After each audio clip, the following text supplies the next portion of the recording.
자, 어떤 가정에 귀한 손님이 방문하기로 약속을 했답니다. 그런데 이 정확한 날짜를 정하지 않고 조만간 들르겠다 이렇게 했다는 거예요. 그러니 처음 며칠 동안 식구들이 어떻게 하겠습니까? 집을 깨끗이 정리하고 손님 맞을 준비를 대청소를 한 겁니다.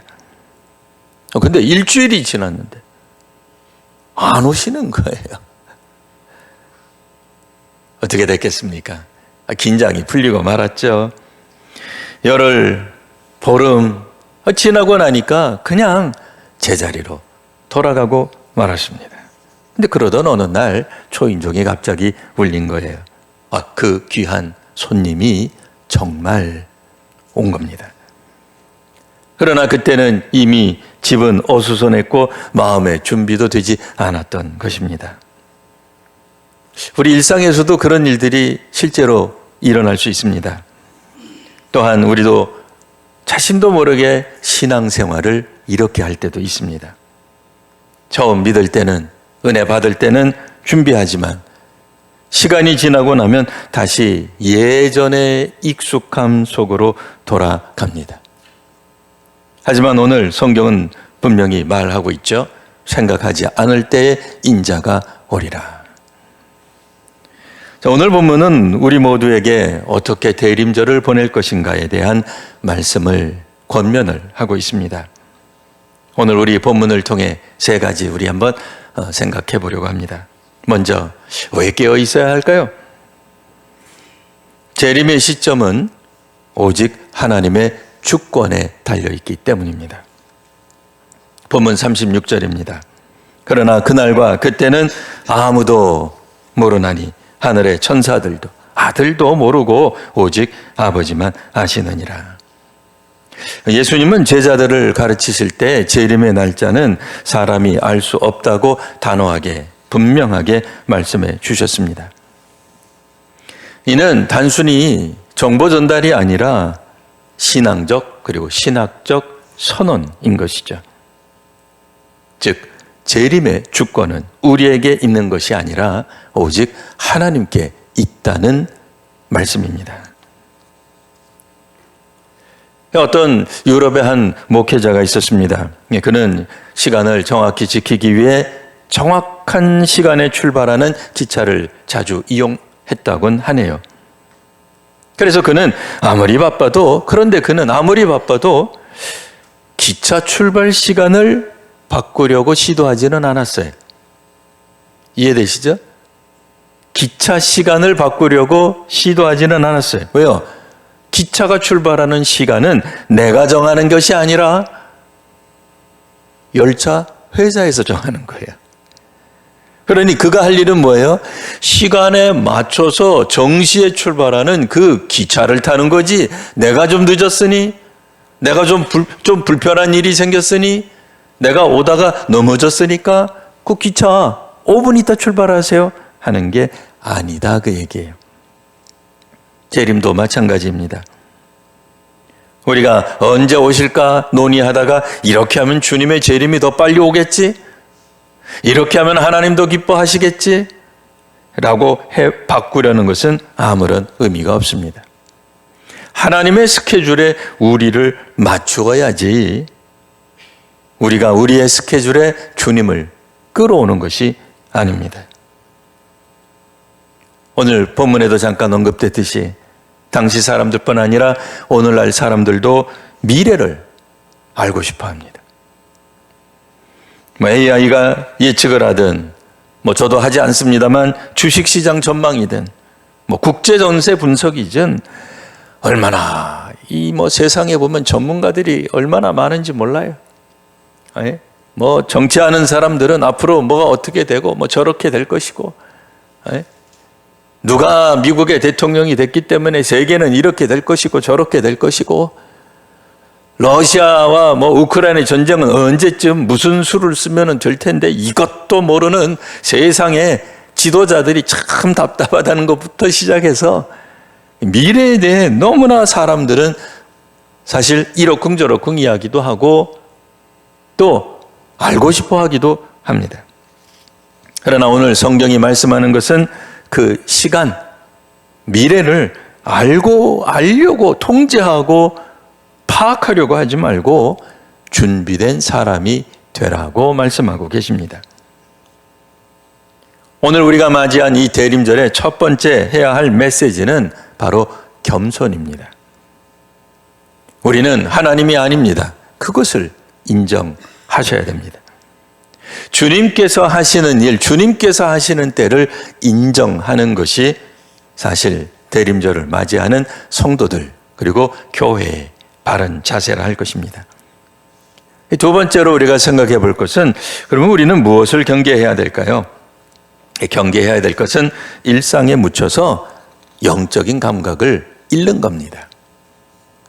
예수님이 오늘 본문 안에서 예를 드셨어요. 재림 때의 모습을 마치 노아 시대와 같다 이렇게 말씀하셨어요. 먹고 마시고 장가 들고 시집 가고 비가 그렇게 오는데도 깨닫지 못하고 홍수가 나서 결국은 그들이 다 멸하게 되었다. 그 말씀하셨죠. 사실 노아 시대 사람들은 악해서, 그러니까 오늘 예수님이 사용하신 그 인용문에는 그들이 악해서 망했다가 아니라 영적으로 무감각했기 때문에 그들이 멸망했다고 지적하시는 거예요. 그들이 경고를 안 들었겠습니까? 노아의 경고 들었죠. 그러나 귀 기울이지 않았습니다. 구약 성경에도 보면 아무리 주께서 하나님께서 선지자들을 통해 말씀하셔도 그들이 영적으로 무감각해지면 한 귀로 듣고 한 귀로 흘려보내요. 차라리 그래도 한 귀로 듣고 흘려보내면 나은데 아예 안 듣는 사람들도 있어요. 아예 원천 차단, 아예 안 들어요. 그리고 그들은 그냥 일상에 몰두한 겁니다. 하나님과 관계없는 일반인, 자연인의 삶에 그냥 몰두한 겁니다. 먹고 마시는 게 얼마나 중요합니까? 정치인들의 제1가는 과제가 뭐예요? 백성들 잘 먹고 마시게 하는 거잖아요. 우스운 거 아니에요. 중요한 거예요. 장가 들고 시집 가고 우스운 거 아니에요. 이 정말 중요한 거예요. 일상에서 세상 사람들이, 자연인들이 중요하다는 것을 했다는 거예요. 영원한 것을 잊고 현재의 편안함 혹은 일상에만 몰두한 겁니다. 그런데 문제는 뭐예요? 정말 결정적인 순간에는 깨닫지 못했다는 것입니다. 문제는 재림하시기 위해 오시는 이 재림의 심판도 같은 방식으로 온다고 우리 예수님이 말씀하신 겁니다. 혹 누군가가 차를 걸고 시동을 걸고서는 이제 출발을 하는데 바퀴에 바람이 살짝 빠진 게 있어요. 우리 운전하시는 분들은 보면 알아요. 내 차에 좀 바람이 조금 빠졌구나. 평상시랑 조금 다른데 이 바퀴 굴러가는 게 조금 느낌이 다른데. 그런데 처음에는 그거 느껴요. 속으로 생각하는 거, 조금 있다가 정비소 가야지. 근데 바빠요. 정신이 없어요. 막 배달이 막 물 밑듯이 좀 막 들어오는 거예요. 콜수가 막 들어와요. 그럼 어떻게 되겠어요? 돈 버는 재미에 있죠. 또 실제로 바퀴가 약간 빠져도 처음에는 금방 느끼는데 1시간, 2시간, 하루 이틀 지나면 괜찮아져요. 무감각해져요. 담담해지는 거예요. 그러나 시간이 갈수록 사실은 타이어에서 바람이 빠져가는 거예요. 그러다가 어느 시점에 차가 멈추게 될 겁니다. 영적인 무감각도 마찬가지예요. 우리가 크게 죄를 짓고 하나님 앞에서 이러면 정신 번쩍 차릴 수도 있어요. 근데 그게 아니라 그냥 기도의 바람이 조금 빠진 거예요. 타이어에서 바람 빠지듯이 원래 우리 기도하던 사람들이었어요. 원래 헌신하던 사람들이었어요. 원래 사랑하던 사람들이었어요. 근데 조금씩 빠지는 거예요. 말씀을 읽어도 완전히 와닿지 않아요. 옛날같이 은혜도 안 돼요. 예배 열정도 점점 식어갑니다. 그러다가 어느 순간 그 영성이 멈추는 거예요. 예수님은 오늘 이것을 깨닫지 못했다고 말씀하신 것입니다. 그리고 주께서 언급하신 내용이 하나 더 있습니다. 예수님은 이렇게 말씀하셨어요.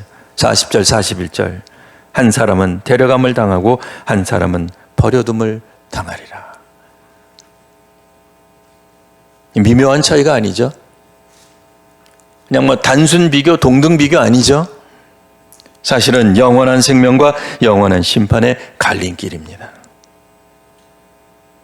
구원의 기준이 뭘까요? 안 믿는 사람들이 보면 참 이 구원의 기준이 마음에 들지 않을 거예요. 근데 어차피 우리들은 다 신앙인이고 교회 다니는 사람들이고 세례를 받은 사람들이고 항존직들이잖아요. 우리 구원의 기준이 뭡니까? 도덕적 선악입니까? 아니죠. 영적으로 깨어 있는가 아니면 일상에 잠들어 있는가입니다. 사실 교회가 해야 될, 그리고 목회자가 해야 될 가장 큰 사명 중 하나가 무엇인가 묻는다면 저는 바로 이것이라고 생각합니다. 제가 목회하는 동안 제가 만나는 수많은 성도들이 있을 텐데 그 숫자가 뭐 몇 명이 되었던 10명이 되었던 100명이 되었던 1000명이 되었던 한 사람은 데려감을 당하고 한 사람은 버려둠을 당하리라. 물론 목회자가 책임질 수 있는 문제는 아니에요. 근데 그렇다고 해서 책임의식이 없거나 책임감을 못 느낀다는 건 아니에요. 할 수만 있으면 우리 구역장님들도 구역원들을 향해 저와 비슷한 책임의식을 가지시길 바랍니다. 부모님들은 자녀들에게 이와 유사한 책임감을 가지시기 바랍니다. 나 예수 믿는 권사인데, 나 예수 믿는 장로인데 내 자녀들이 세월이 지나고 보니까 교회 안 다니더라, 신앙에서 멀어졌더라. 물론 신앙은 개인적인 거예요.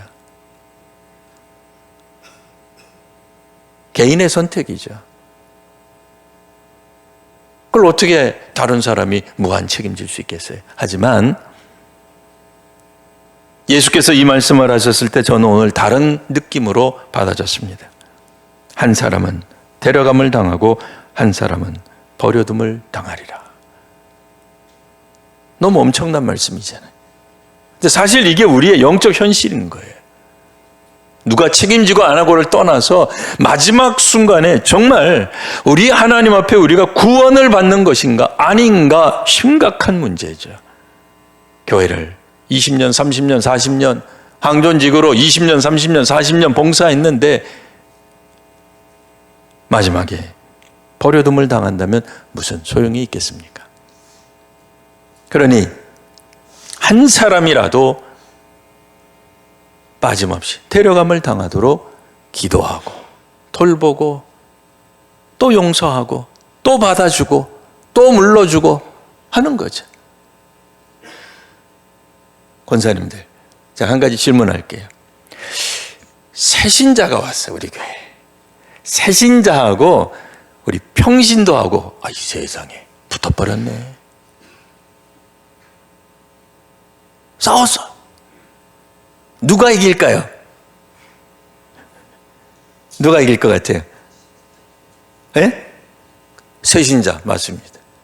사실은 새신자가 못 이기죠. 왜요? 교회에 대해서 뭘 알아? 성경에 대해서 뭘 알아? 그죠? 근데 새신자가 와서 이 교회 뭡니까 이거? 그럼 누가 이겨야 돼요? 새신자가 이겨야지. 자, 평신도랑 항존직 두 분이 붙었습니다. 누가 이겨야 돼? 누가 이길 것 같아요? 아니, 항존직 이기죠, 원래대로. 아니, 당신 뭘 알아? 교회 언제부터 다녔어? 세례는 받았어요? 내가 당신 세례 교육 시켰는데 잊었어? 하겠죠. 그 사람이 성경학교 교사일 테니까, 교회학교 교사일 테니까. 근데 평신도랑 항존직이랑 싸우면 누가 이기겠는가 하는 질문 무슨 의미인지 아시죠? 교회에서 누가 이겨야 돼? 평신도가 얘기해야지. 왜 그럴게요? 왜 그런 거예요? 몰라서? 황존 직분자들이 몰라서? 아니에요. 깨닫고 말씀대로 살 때까지 기다리는 거예요. 우리가 물러나 주는 거죠. 아, 그까짓 거 뭐라고. 그러잖아요. 아, 그까짓 거 뭐라고. 에?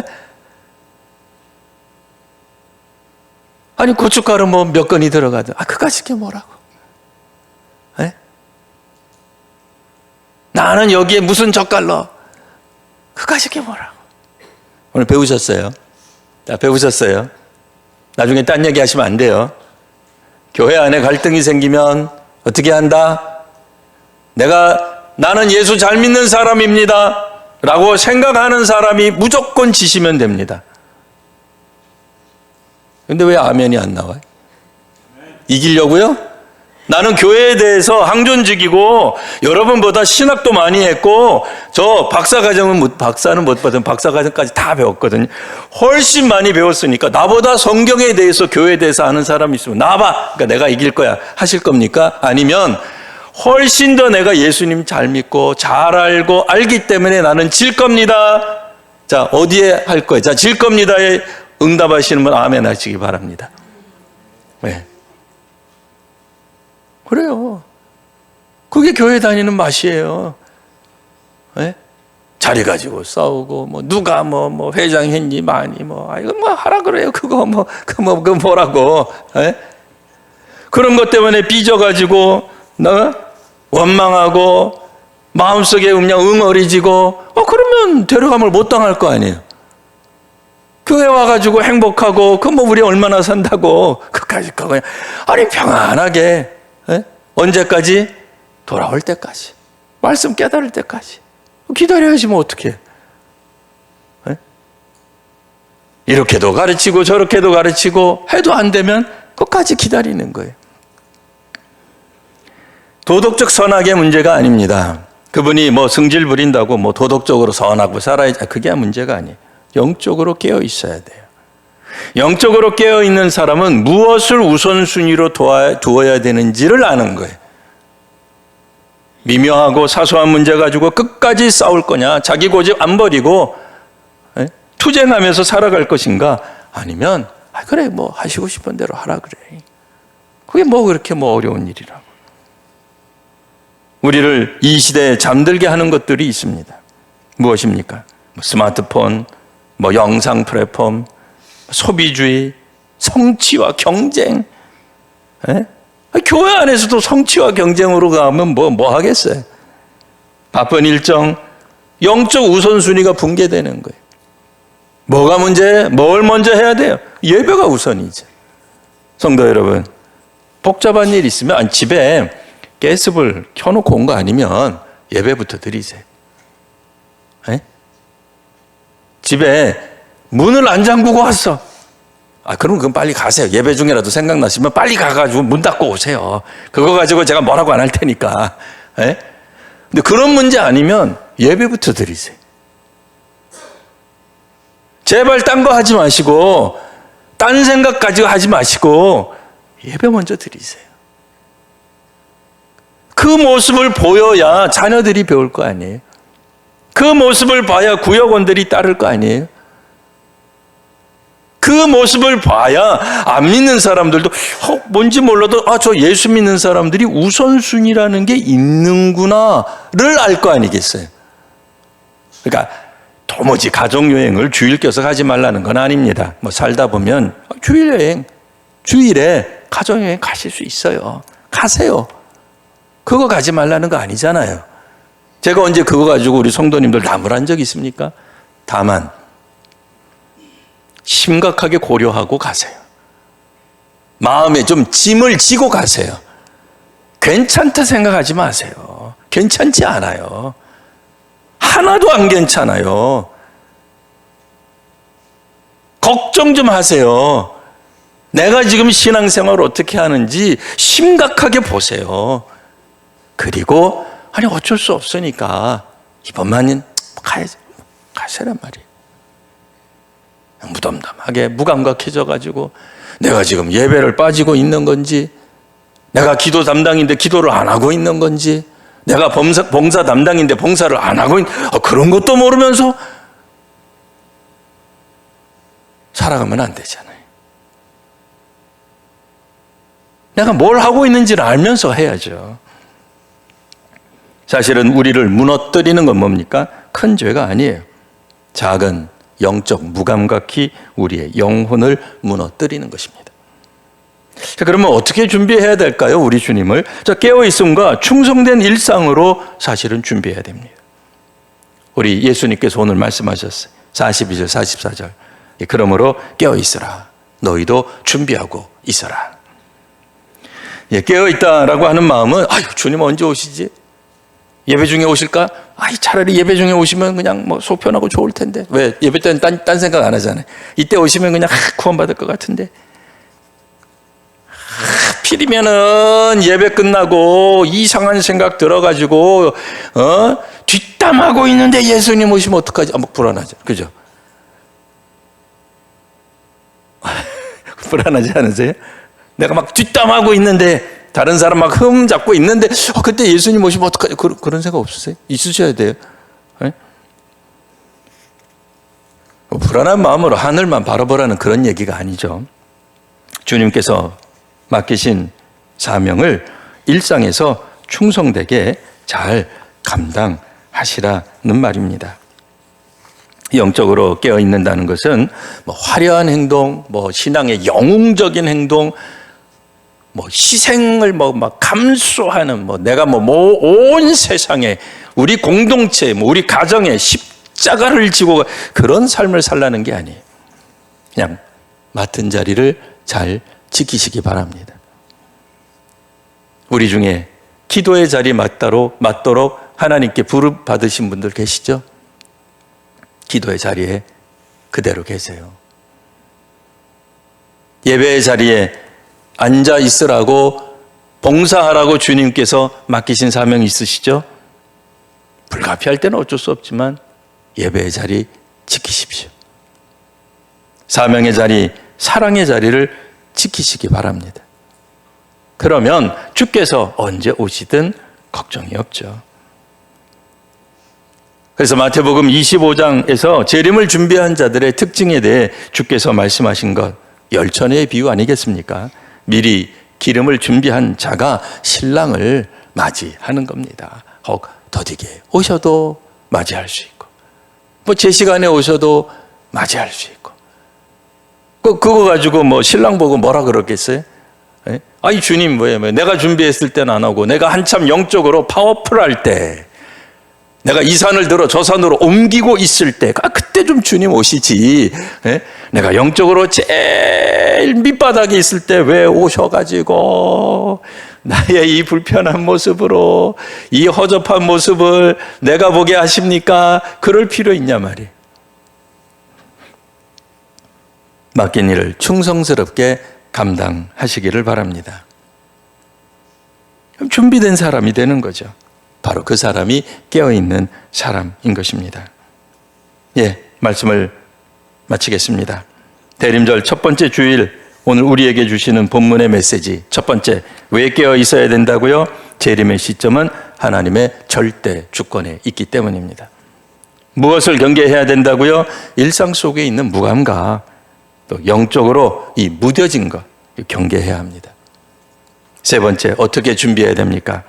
깨어서 기도하고 말씀을 붙들고 맡은 자리에 충성하시기 바랍니다. 대림절은 단순히 초를 하나 켜는 그런 절기가 아닙니다. 우리의 심령에도, 성도님들의 심령에도 다시 불을 밝히는 절기가 되시길 바랍니다. 잠든 마음을 깨우고 무뎌진 영혼을 다시 깨우십시오. 오실 주님을 기쁨과 경외함으로 준비하는 시간 되시기를 바랍니다. 우리 성도님들 모두가 다 잠들지 말고, 또 흐려지지 말고, 매몰되지 말고 영적으로 깨어있는, 그래서 주님께 나아가는 귀한 성도님들 모두 되시기를 바랍니다.